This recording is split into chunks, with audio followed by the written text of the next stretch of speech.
దీన్ని బట్టి మన స్టూడెంట్స్ అనేది నార్మల్ నుంచి బయట ట్రైన్ ఆపరేషన్ వస్తారు.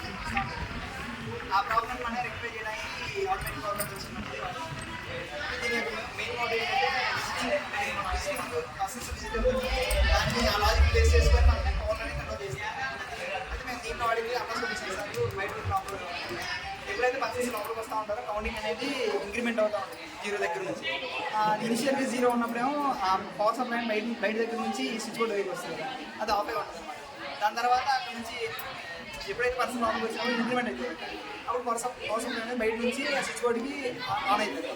అప్పుడు లోపలికి సప్లై వచ్చింది కాబట్టి ఆ కంపోనెంట్స్ అనేది వర్క్ అవుతుంది. ఒకవేళ లోపల ఉన్న వాళ్ళు మాత్రం బయటకు వెళ్ళిపోయారు, అక్కడ డిక్రిమెంట్ అవుతూ ఉంటుందని చెప్పాను కదా. అప్పుడు ఆ కౌంట్ అంతా 0కి వచ్చినప్పుడు పవర్ సప్లై అనేది ఆఫ్ అయ్యింది. దీని ద్వారా లోపల ఎవరు లేనప్పుడు అక్కడ పవర్ సప్లై అనేది లోపలికి వెళ్ళదు కాబట్టి పవర్ అనేది కన్జ్యూమ్ అవడానికి మనం తగ్గించవచ్చు. అంతేనా?